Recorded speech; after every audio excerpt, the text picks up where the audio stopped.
Good afternoon. How are you doing all? I'm here today to speak to you about something that I believe as Americans we are overlooking, bypassing, forgetting about. You can choose any world you want to. However, though, it is a vital part of our lives. That vital part that I'm talking about? Education. Are we still valuing it? Are we putting enough value behind it? Why is it important? Is it going to affect you? I'll discuss all these issues in this brief persuasive speech here.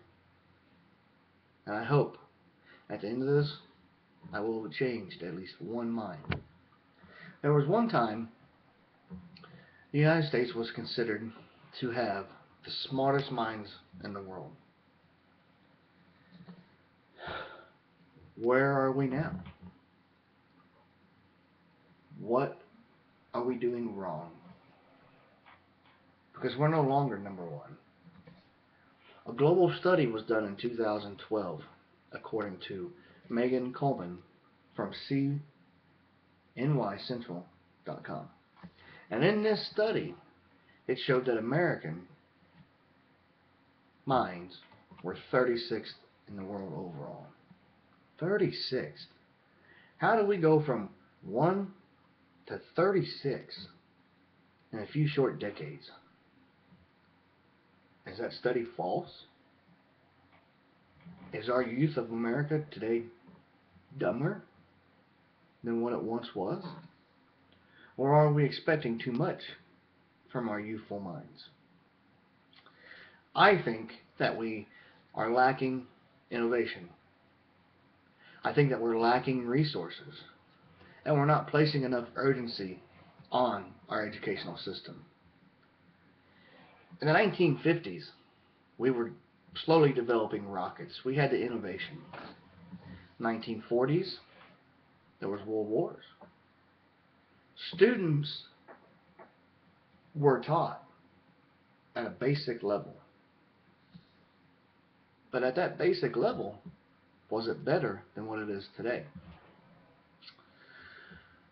There was another study done by the World Economic Forum that ranked the United States first out of 131 nations in what they call global competitiveness.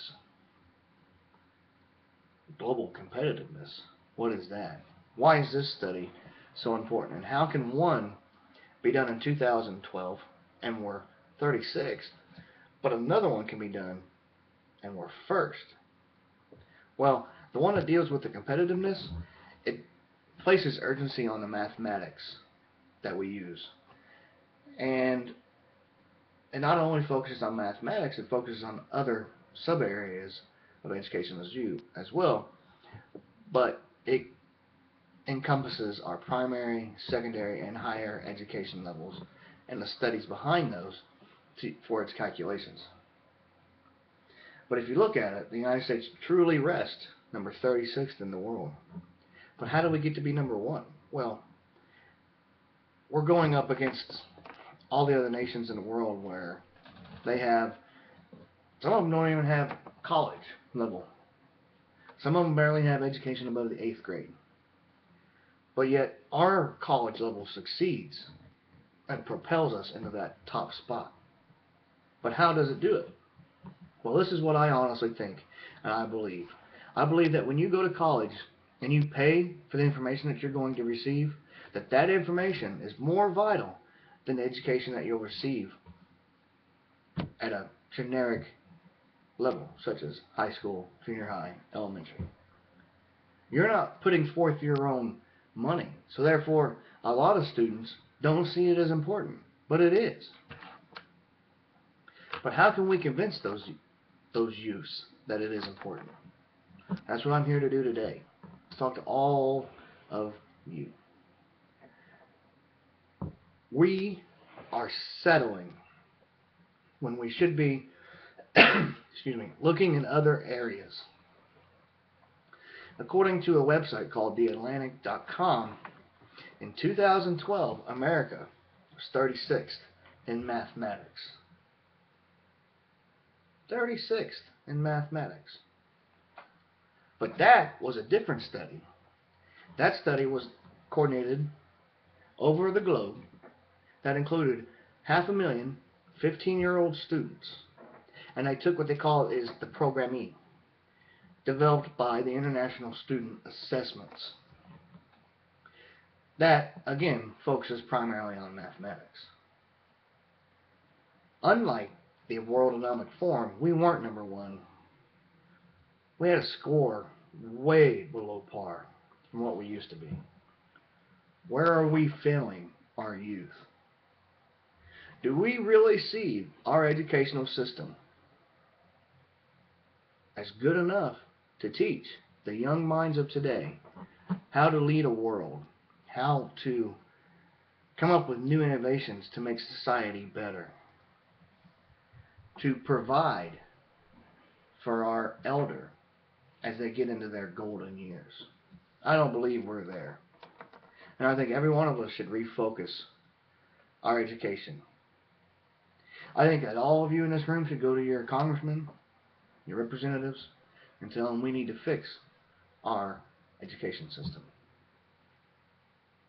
We really shouldn't worry about foreign policy, import and exporting, immigration, whether two men can marry or not. What does that have to do with the vital part of America? Without an education, America will fail. When we were first in the world, we were a thriving nation, considered the best nation. Look at us now. Our economy ain't worth half of what it used to be. We went from being the smartest and the brightest minds to mediocre, 36th. 36th. One time, number one. Dropped in the rankings, 36th. Where are we failing? I mentioned it earlier, we're not putting enough resources into our educational system. So, and without those resources, we cannot come up with new innovations. We can't press the urgency to develop and maintain a higher level for all of our levels of education across the board, whether that be preschool, whether that be kindergarten, elementary, high school, junior high, or college level courses.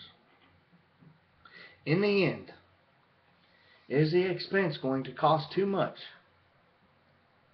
to have a properly educated group of individuals leading our nation into the greatness that we once were, that the greatness that we can become again if we put forth our effort? At the end of the day, I look at myself and I think it's not too costly for me, because I want there to be new innovations. Social Security didn't once exist, but it does today because of a great mind. We put a man on the moon when no one thought we would. We developed weapons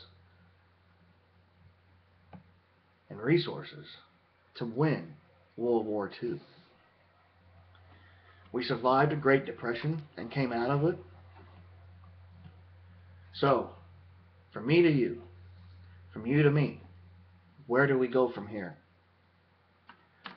Where do you see yourselves in 10, 15 years? Do you want to be a thriving nation?